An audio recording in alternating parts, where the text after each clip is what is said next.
I want to give an open letter to my sons on Father's Day. Father's Day is tomorrow or whenever you look at this. But earlier this week, I wrote on a spiritual blog an open letter to my sons. And I started thinking about it. I said, you know what? I'm going to actually do this on a video. And I'm hoping my sons will see it. They've kind of schooled me over the years. They don't want me to put personal things about them or their children on social media. And so I'm honoring them. And they say they don't want me to do that because I actually have a pretty big social media reach.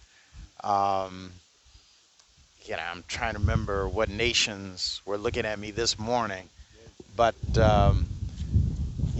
it's not unusual that in addition to the United States, I have people from the Philippines, France, United Kingdom, South Africa, Brazil, India, Kenya. They're all over the place. Even Ukraine, if you can believe that. And I think that I'm part of the worldwide Christian community. That's what I really think it is, because people get to it. And if you want to see it, it's on WordPress.com. They get to it through search engines. And the range of what they're looking at is all over the place. But so I'm honoring them by not giving their names or their children's names. But with this being Father's Day, I started thinking for the last several weeks. A few weeks ago, we went out to California. We were with my son and his wife and their 3 children and our grandchildren. And then 15 weeks ago, the youngest son, his wife gave birth to a little boy. And so now I feel like the circle is complete. And when we were in California, my son out there was explaining to me some of the home improvements that he's doing at his house. He has a house, he and his wife have a house where behind them they have an apartment. And it's like semi-detached apartment, and they've now turned that into an Airbnb. But he was showing me all of these little repair projects that he's doing out there. My youngest son is not quite the handyman, but like his older brother, he's brilliant. And he is so confident in his brilliance, whatever he doesn't know, he will learn it, and it's amazing. And so I look at them now. This is an open letter to my 2 sons. One is 40 in California, Berkeley, California. The other one is 35, right in Detroit, where we are. And I'm just saying to them, I am so proud of the 2 of you. I'm proud of how you've turned out. I'm proud that you're in your right mind. I'm proud that you are handling your business. I'm proud that the 2 of you are married. I'm proud that the 2 of you not only have children, but you're raising your children. You're providing for your children. And I can't ask for much more than that. You have 2 different careers, but the 2 of you are excelling in your careers. And I just want you to know that Nick Hood, your dad, is proud of you. Now, I want to share with you, and I'm coming back to you guys for a minute, but thinking about Father's Day, I think about my dad. And one of the reasons why I'm here, I'm at Belle Isle, which is the island between Detroit and Canada.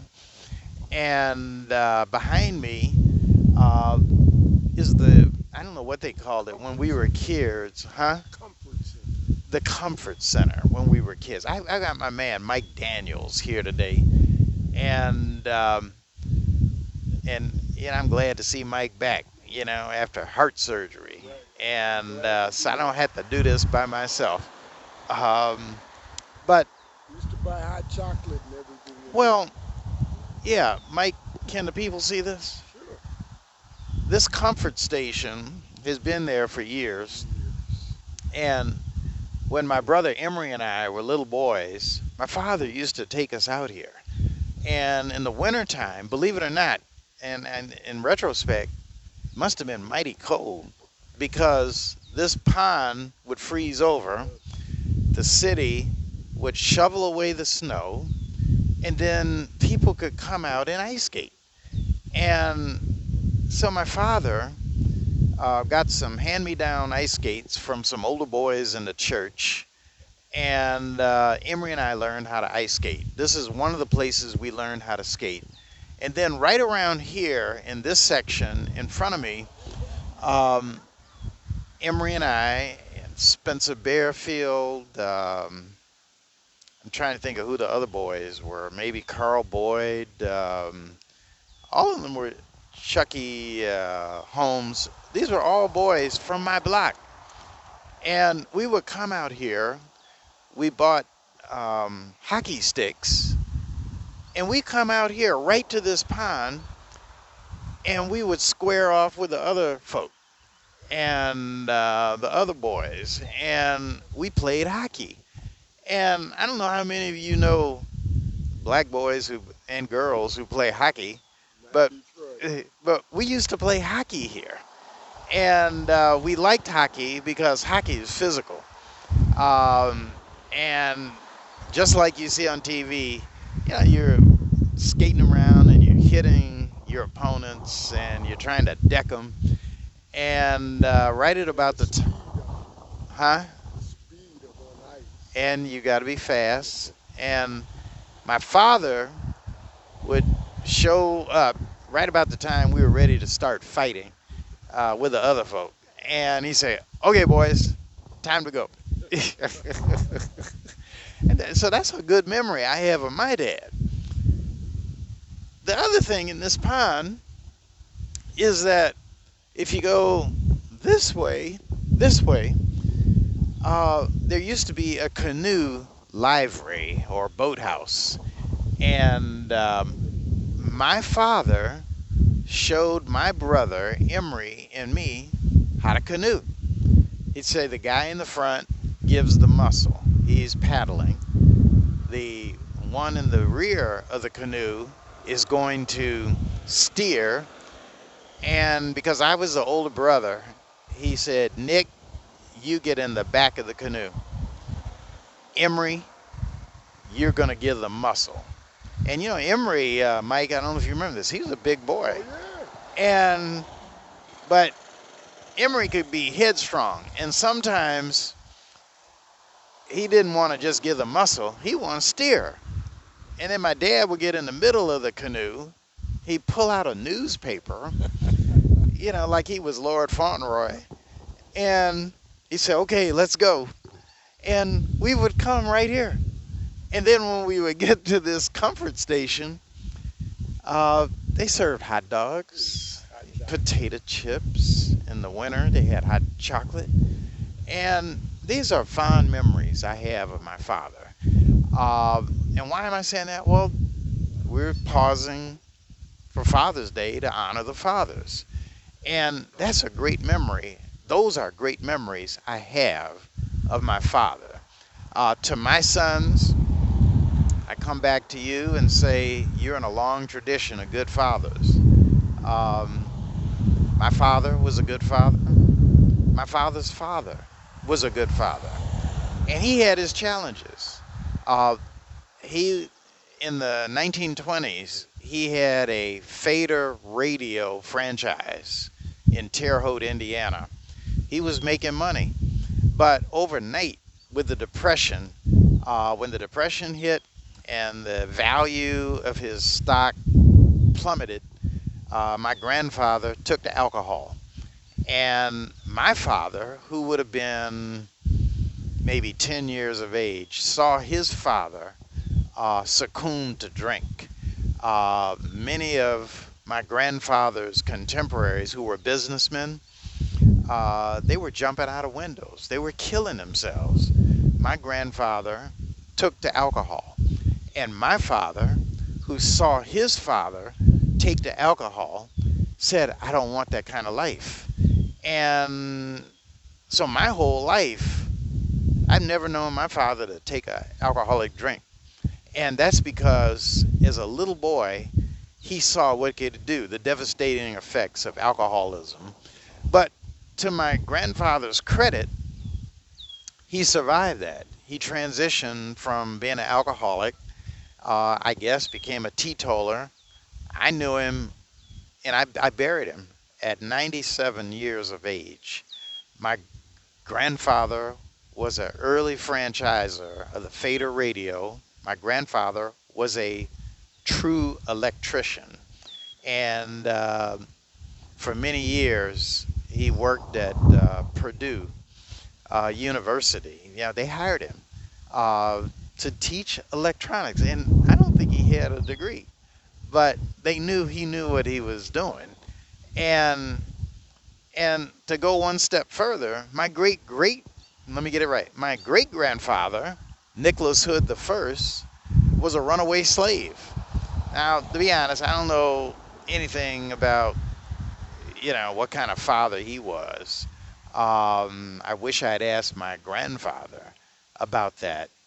But he was a runaway slave. But guess who my great grandfather's father was? He was a man named William Hood, who was a slave owner. Now, how do I know this? Because it's on my great grandfather's death certificate.